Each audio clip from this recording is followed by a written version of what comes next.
Thank you again for joining us. We're going to spend a few minutes today thinking about mentors. So, why do mentors matter? Where do you find them? And then, how do you have those conversations? How do you maintain that relationship over time? Hoping you'll walk away with some really practical tips today and hopefully some good steps towards finding a mentor for your own career journey. Alrighty. So before diving into our topic, I want to share a quick introduction to our team here. Um, we have a team of 8 here in Pamplin Career Services. 4 of us serve as career advisors, so we work directly with students like you to advise on a whole number of career-related topics. And we have our leadership team up here at the top. If you've met with us before, it's probably been with Hannah or one of us for career advisors. Again, we work in a little bit more student-facing roles, but we all play a role here at Pamplin Career Services in putting on programming and events and working with employers and lots of different ways to support you as students in Pamplin. These are some of the services that we provide. So, whether you just got to Pamplin and you're thinking about what you want to major in, or whether you're a senior, you're about to leave us and you're maybe evaluating a few different full-time offers, we're here to support you with that full range of career topics. So, if you'd like to get in touch with us, please feel free to schedule a meeting using that QR code. We're happy to chat with you more, see where you're at, and walk alongside you for that journey. So, diving into our topic today, we're going to start just brainstorming a few things. So, what is a mentor? Why are they important? Once you find someone that you think might make a good mentor, how do you start that conversation? How do you maintain that relationship over time? And then paying that forward once you've found someone who's that great voice in your own career journey. So, starting us off with what's a mentor and why are they important? I was an English lit major in college. I couldn't help myself but include a little dictionary definition here. So, broadly speaking, a mentor is someone who gives help or advice to someone who's less experienced, often younger. And that's particularly in a context like a workplace or maybe a classroom setting. Guide, coach, there's lots of different words for the kind of role that this person might have in your life. But for today's conversation, we're going to focus on our word being mentor. So, why are mentors important? There's a lot of great benefits to having a mentor. First thing is, you may come talk to us as career advisors about what you're interested in, and we have a lot of expertise based on our own experience and talking with our employers. But sometimes you may want to talk to someone who has actually been in the job that you want. They have worked in corporate finance or they have worked in accounting, and they've had that career progression over time to be able to advise you on how you can get to where they maybe are today. So, thinking about that roadmap to specific roles, maybe specific employers or particular industries that you're interested in. Again, that advice is being driven by experience. It's coming from someone who has gone on that journey rather than, you know, advice you may hear on the internet or on LinkedIn from people who are not in that specific roles. You know, this is coming from a good source. Mentors can offer a kind of neutral third party perspective. Sometimes in your career journey, you're going to encounter tough situations, whether that's in a job that you have, or maybe it's with a job search that you're currently working on. Having someone who is outside of that situation and can offer a little bit more neutral perspective can be really helpful and grounding sometimes. Along with that, mentors offer a lot of encouragement and solidarity. They can say, hey, I've been there before, I've gotten through it. These are some things that helped me, and kind of offer you that perspective as well. Constructive feedback is the kind of flip side to that, especially if you have a relationship with a mentor that you've known or worked with for a long time. They may be able to point out some things that are holding you back that you can maybe stand to work on or overcome in order to continue progressing in your career. That feedback is not going to come from someone you just met. Again, that's probably more of an established relationship where someone's going to feel comfortable sharing that with you. But that's another great benefit of having a mentor is someone who can identify those blind spots and help you think about some ways to work through them. And then finally, a robust network. Again, thinking about a mentor as someone who is a little further along in their journey, that person's network is probably a little bit stronger, a little bit more diverse than yours may be at this moment in time. So, through your mentor, you then gain access to all the people that they know as well. Maybe you have a conversation with a question that your mentor can't answer, but they know someone who can answer that for you. That's where their network comes into play of being able to help you as well. A quick note on the networking piece. I would recommend if you are on the search for a job or an internship, not seeking out a mentor relationship specifically for the purpose of getting a referral into that role. Sometimes that may come from a mentor, and that's amazing. But regardless of whether that happens or not from a mentor relationship, you can still have a fantastic relationship with that person, get really valuable advice, and hopefully maintain them as a part of your professional journey for a long time. So mentors are really important, and the data seems to speak to this as well. There's been numerous studies done on mentorship in the workplace. One of these that was done just recently in 2024 found that 98% of Fortune 500 companies offer some sort of mentorship program. This could be a formal program where you get matched with someone who's a lot further on in the company than you are. This could be a peer-to-peer mentor program where you're matched with someone who's about the same experience level as you. Lots of different ways that this can look like, but the vast majority of employers in that Fortune 500 bracket are offering some kind of mentorship program to their employees. That same study found that for those companies that had mentoring programs, their median profits were over 2 times higher than for the companies without mentoring programs. Now, I'm not sure if that's referring to the 2% that did not have the program or if this is including other employers as well. But regardless, seems to make sense that folks who are receiving that kind of intentional input at work are maybe a little bit more satisfied, are putting that back into their work, and that's resulting in the company finding profit overall. So, mentoring is good for the workplace, but it's good for individuals as well. A different study in 2019 found that over 90% of surveyed employees who have a mentor report being satisfied in their jobs. Varying levels of satisfaction there, but vast majority of those employees who were receiving that kind of intentional input were finding more job satisfaction as well.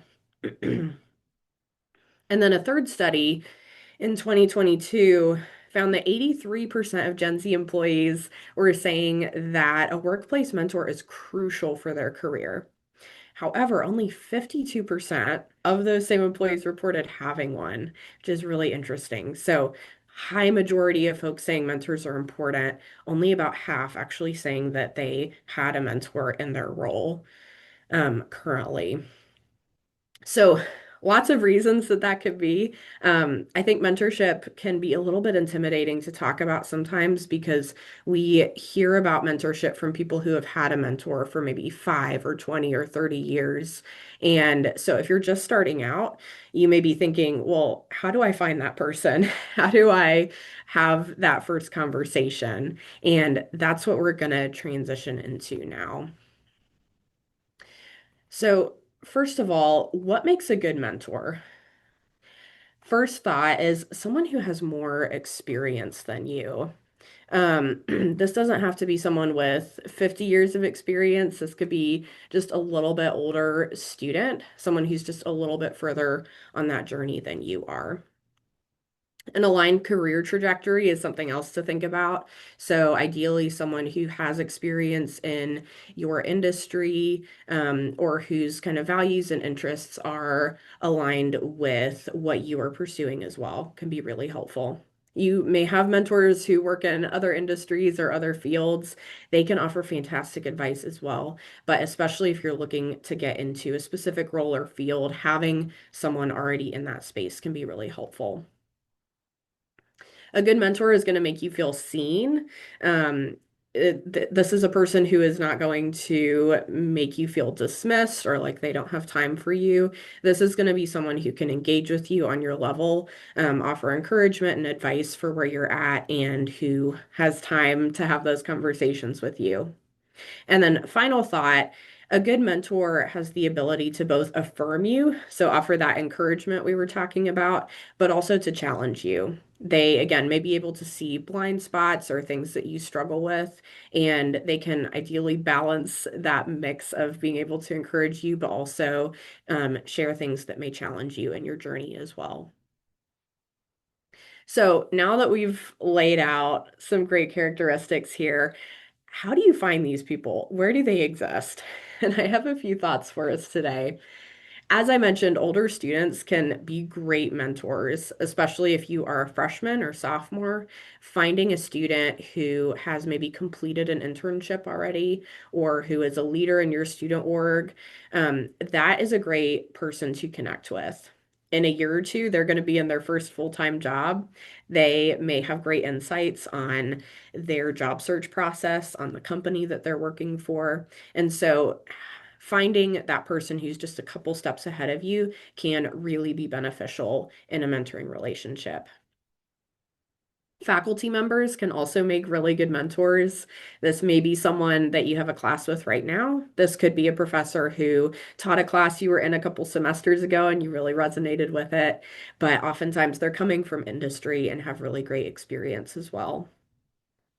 Alumni, family, friends, professionals currently working in industry. There may be overlap in some of these categories too. But all that to say, oftentimes a great mentor can be someone who is in a space that you're already in, someone that you already know. So I would encourage you, think about those folks who have already been strong voices in your life. See if they may be open to having that kind of mentor relationship with you, and that can be a great place to start. Colleagues or supervisors can also be fantastic mentors as well. One note on this, I would say if your only mentor is someone that you work with or someone who supervises you directly, it can be a good idea to have other mentors as well. Sometimes you may need to have a conversation with your boss that is strictly a boss to worker kind of conversation, and maybe you need insight from someone who has been there before, who's had those kinds of conversations. And again, that's where that third party perspective of someone who is not involved in that situation can be really helpful in helping you prepare. And then finally, retired professionals are great voices as well. They may be able to offer different kinds of insight than folks who are currently in industry. They may have great ideas about leadership, about things that they've seen young employees be successful with in their time. So, depending on what you're looking to get out of a mentor relationship, may determine the kind of person that you're reaching out to. But these are some ideas of folks who may already be in your circle that you could reach out to. Now, maybe you don't have anyone that's coming to mind in your circle that you already know that you'd want to be a mentor for you, and that is okay. What I want to encourage you with today is that having a mentor, finding a mentor starts with one conversation. We don't have to be thinking about a 5 or a 30-year plan here, just thinking about finding one person that you can connect with and have one good conversation with. To that end, there's a lot of great networking resources out there, and LinkedIn is a fantastic one. So, informational interviews, if you're not familiar with that concept, it's really just a chance to reach out to someone and put a time on the calendar where you can pick their brain about their career, what their day-to-day looks like, and advice that they have for you. This doesn't have to be with someone that you already know. This can happen through cold outreach. And the Virginia Tech Pamplin page on LinkedIn is a fantastic place to start doing that. You'll see that there is a whole alumni tab that shows all the folks who have reported being a Pamplin alum on LinkedIn. And it's going to give you that breakdown of what they studied, where they're currently working, where they're located, and even how you're connected. Maybe that's someone you're connected with already. Maybe you have a mutual connection. But each one of those categories is going to be a filter that you can click on. For this example, I think I clicked on the folks who were accounting majors, and that screenshot on the right is going to show me that further breakdown. So I could look at just people who are in the Richmond area if I'm interested in being an accountant in Richmond. I could look at people who studied accounting but now work in more of a finance role. I could break it down that way. And if I keep scrolling down my page, it's going to show me individual thumbnails of people who fit those filters that I can then reach out to for a conversation. So, LinkedIn is a fantastic resource for those informational interviews. Again, just thinking about having that first conversation. Handshake is another great resource. If you aren't aware, there's a whole people tab in Handshake, kind of like that alumni feature. And here you can search things like people with experience in project management. There's a bunch of different filters you can use here to find people that fit that profile that you're looking to connect with. And then it's going to show you the whole list of people that you can follow or click into those profiles in order to message them, maybe get connected a little more directly. I think Handshake is especially great for, again, thinking about older students that you haven't interacted with before. Folks who are in the workforce may not be checking their Handshake messages quite as frequently. So maybe that can be a strategic way to use this resource is by connecting with current students or folks who are just getting ready to graduate. So, a few different ideas of places where we can find potential mentors. Now, I want to think about imagine you have this person in mind. How do you start that conversation? Again, we're not thinking about 50 years out. We're just thinking about having that first conversation. How do you lay the groundwork for deciding if someone is going to be a good mentor for you or not? So, thinking about that type of conversation, I have a few tips for you for when you're reaching out to someone. I have kind of a sample message laid out here, and we won't read this. Feel free to take a picture or screenshot, whatever is helpful for you. But I do want to point out a couple things about this message that can be really effective. So, first thing, if you're reaching out to someone that you have interacted before, I recommend starting out that message by mentioning where you met, especially if it's been a few days or they talked to a lot of people at that event. Having that reference and maybe even a picture if you're messaging them on LinkedIn can really help to jog their memory. Then you can mention something specific to help them remember that conversation. And then you're going to want to be clear about why you're reaching out. So instead of just, I'd love to chat more at some point, make sure you're being specific. I would love to run some questions by you as I start my internship search. This gives them the context to know, okay, you're looking for an internship. You might have questions about the employer that I work for. Maybe you have questions about my experience and my internship. But it gives them a little bit more context to know how they can help you. And then you want to finish out that message with a really small, specific ask. That is much more likely to get a response than something that is vague or an ask that's really big, like an hour or two of someone's time. That's probably not going to meet with a favorable response, but 20 minutes over Zoom in the next couple of weeks is very reasonable. Um, the thing about having that specific ask is it's going to be much easier for Laura to say yes to this request because she knows exactly what you expect if she does say yes. So, thinking about those small specific asks, again, that's going to be much easier for someone to respond to favorably. So, let's imagine Laura responds. You set up a time, you have something on the calendar. How should you prepare before going into that conversation?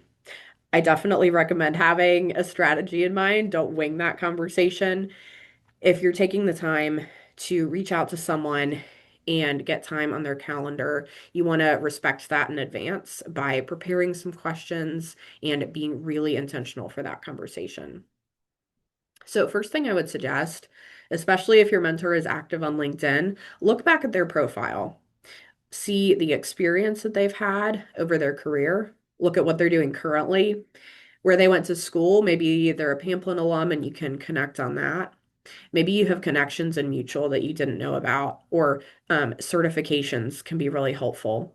They may have specific industry expertise that you're interested in. So, learning more about the process for them to get their certification or how it's been helpful is really good information to have beforehand.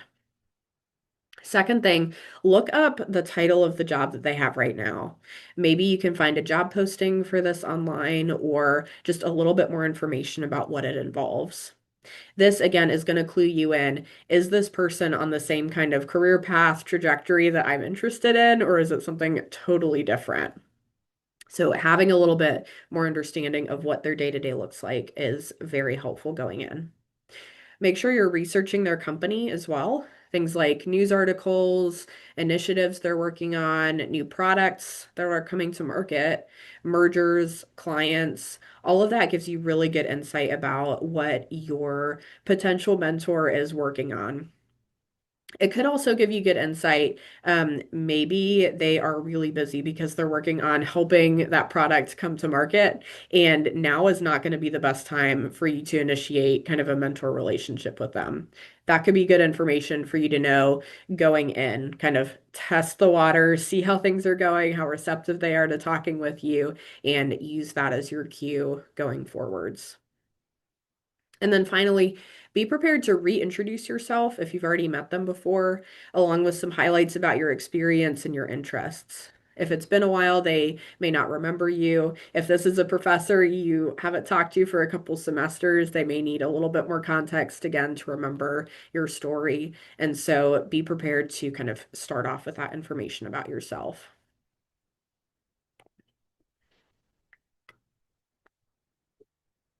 All right. So after doing some of that research, hopefully, this starts prompting some questions for you, but I want to encourage you have questions written down that you can ask. More questions than you think you're going to need. Especially if you're someone who's a little bit more shy, you struggle talking to people that you're just meeting for the first time. This is going to be your superpower.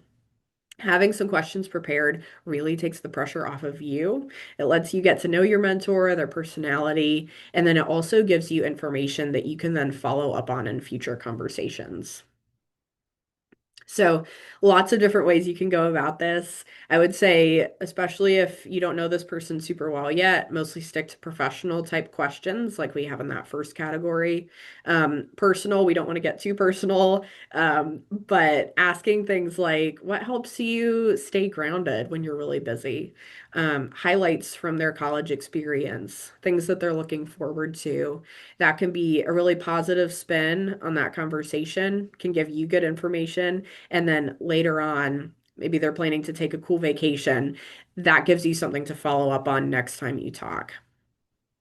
And then professional, of course, this is going to depend on the role that your potential mentor has. This is going to depend on where they're at in their career, the kinds of questions you're asking. But these are some ones that can maybe get you started to learn a little bit more about their role, their experience, and advice that they might have for you. All right. So, assuming you've had this first meeting, it's gone really well, you want to maintain that relationship. How do you do that? I think the first thing is being really intentional to stay in touch on a regular basis. That's going to look different depending on the person and the relationship. I would say reaching out once a week might be a little bit much. Maybe focus on staying in contact every month or two, depending on the situation. And this can happen in different ways. Maybe you have a standing meeting once a month, once you get to know this person a little bit better. Um, Maybe you reach out on more of an as needed basis to ask a question or share a little bit of updates about your own career journey. Something that is really important, though, if your mentor is giving you advice or specific resources or connecting you with someone in their network, let them know how you've taken action with that advice. I will say, as a career advisor, one of my favorite things is when students come back after an appointment and say, "Hey, I implemented the advice that you gave me. This is how it's gone. These are things I benefited from as a result. Thank you so much for sharing that." That makes me feel really good. It makes me know that I'm doing my job well. And I guarantee you, if you're taking that same approach with your mentor, that's really going to help them stay invested in you and knowing that their advice is going a long way to support you as well. So again, a little bit of a sample message here. We won't read through it, but a couple things I want to point out. It starts with a little personal note here. So I hope that you and your kids had a great vacation over spring break. This is something that I have written down from a previous conversation, and I'm knowing to bring back into the conversation to get it going and, show that I have been intentional in listening and following through on what my mentor has shared with me. Then this goes into a little bit of a personal update and talks about the advice that the student was able to implement going into a situation that they had been kind of coached on. So, again, that is a dopamine hit for that mentor, knowing that their advice has been helpful, knowing that the student has followed through. So, that is a great thing to include. And then finally, asking a question. So, technical interview tips for the student to keep in mind as they pursue the next round in that role. So, again, this keeps the conversation going. They're expecting a response, and then they're promising in turn to keep that mentor posted on how the interview is going. So, kind of thinking ahead to that future, maintaining that relationship over time. So hopefully, um, you're getting some great information about starting that conversation, continuing it over time. But sometimes you may need to pause and evaluate. Maybe you've met with someone a couple times and you're realizing that they're either not quite in the role that you thought they were, you're not getting the information and the advice that you were hoping for, or maybe things just aren't quite going as well as you thought. So, here are a few things to kind of tell if that relationship is going the way that you want it to or not. So, on the positive side, some really good signs about how that relationship is going. If your mentor is proactively reaching out to you or they're quick to respond when you reach out, that's a really good sign. Second thing, hopefully it's easy to connect with this person. The conversation's flowing. Again, you've done your research beforehand, you've had your questions prepared, and that's keeping that conversation moving. And then, third thing that could be a really good sign, if your mentor is sharing constructive feedback with you, that may not always be what you want to hear in the moment, but that's actually a really good sign. It shows that your mentor is paying attention to you and the things that you're sharing. It shows that they're comfortable sharing that feedback with you. And it shows that they have seen in you, hopefully, an openness to accept that feedback and implement it. So, even if it doesn't always feel good in the moment, hearing about blind spots or weaknesses that you may have, hopefully that's done with kindness, and it's actually a really good sign that your mentor feels comfortable sharing those things with you. On the flip side, a couple things that may indicate things aren't going quite as well as you hoped. So, consistent long delays in response. If you're reaching out to your mentor and you're not hearing back for 2 weeks, and this happens multiple times, or you reach out and you just don't hear back, that's probably a sign that they're either really busy or just not in the space to consider being someone's mentor at that point in time. That's okay. That is probably a good sign that you could take that same approach, reach out to someone else, and see if you can get that conversation started with them instead. Another sign, maybe you have difficulty connecting with this person or your personalities kind of clash. I know I respond really well to people who are a little bit more warm and empathetic. If someone is very direct and to the point with me, I'm going to find it a little bit harder to connect with them on that kind of mentor level. So, um, if that's the case, you may be able to still get really good information, advice from this person, but maybe that's not the person that you want to be meeting with on a regular basis. Some mentor relationships that you have are only going to be for a season, and that is okay. They can still be super beneficial, and hopefully you maintain that person as a part of your network moving forward. So, if this is happening, if you're feeling like maybe the conversation isn't going quite as well as you hoped, there's some things that you can do. So, first thing, maybe you're not getting the advice or the information you were hoping for.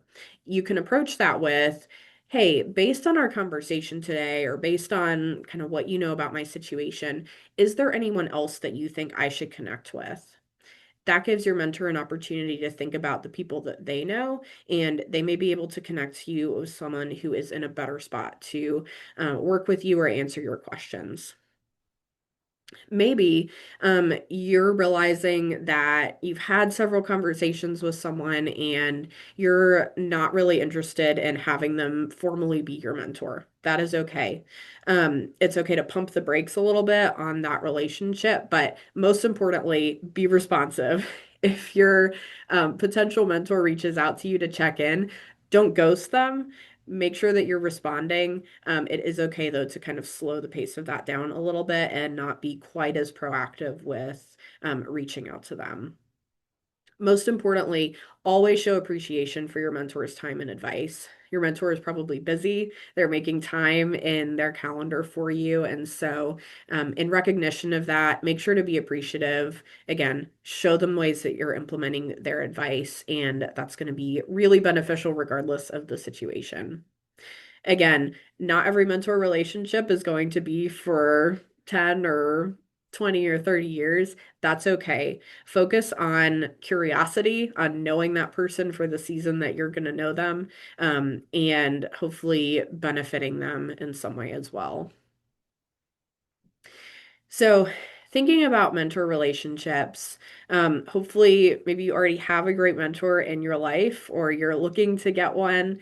I would encourage you see how you can pay that same gift forward for someone else.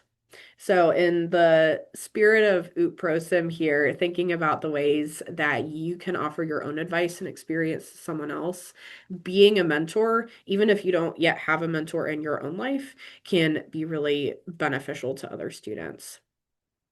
So, first thing is, if you are interested in getting connected with younger students, please let us know.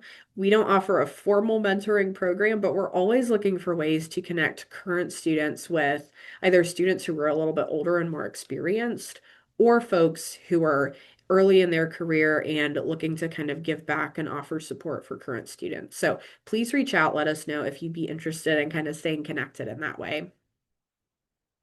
If you have an internship coming up this summer, or you had an internship last summer, it can be great to proactively reach out to your recruiter or hiring manager and say, hey, I really valued my experience at the company. I'd love to connect if there are incoming interns who have questions. I'm happy to be a resource for them and connect in that way. Your employer may not reach out to ask that from you, but if you're offering that and you have a good rapport there with them, then they're probably going to take you up on that. That's really helpful for them. And then think about ways to proactively engage with younger students, maybe in your major, your work, your student groups. Um, Sometimes it's easy to kind of get in your cluster of the people that are on the same trajectory or in the same class as you. But I guarantee you, if you take the time to reach out to younger students, to invest in them, they are going to love that and be so appreciative of your time. So think about ways that you can maybe be proactively engaging with students who are looking to get where you are in your career or your major. These are all kind of informal ways, but there's also some formal campus opportunities if you're wanting to become someone who is in more of a mentoring role. So, first one is the Engage TA program on campus. If there's a class you've really loved, being a TA is a great way to take that information, to pass that on to other students, and serve in a leadership capacity in that way as well. We have our Global Mentor program in Pamplin as well, where students from around the world and around the US are paired with our international students to help them get acclimated to life at Virginia Tech. Pump is another Pamplin program where students get paired to kind of think through questions about deciding on majors and career paths. So that could be another great resource for you. And then two non-Pamplin ways to get involved as well. Residence life leadership. If you are a well-being student leader, that in and of itself is such a great mentor opportunity to pass that along to other students. and then becoming a leader in your student org as well, taking all the advice and the benefits that you've gotten from being involved in that and being able to make sure that continues for students in the future is such a great opportunity. So again, thinking about some ways that you can get involved, that you can pay that forward, um, is a great way to put your own leadership skills into practice, but also to pass that gift along that hopefully you've received through mentorship and other people investing in you as well. That brings us to the end of our content for today. Hopefully, this was helpful for you. You got some insights about mentorship, but please feel free to connect with me on LinkedIn or to schedule a meeting. I'm happy to talk with you, as is the rest of our team, whether that is about mentorship or other career things. We're happy to be resources for you. And if you have not already, please make sure to check in. There is that link in the chat for you. I'll stick around for a few minutes if there are any questions. But thank you so much for joining us today. And again, make sure to check in using the link in the chat if you did not already.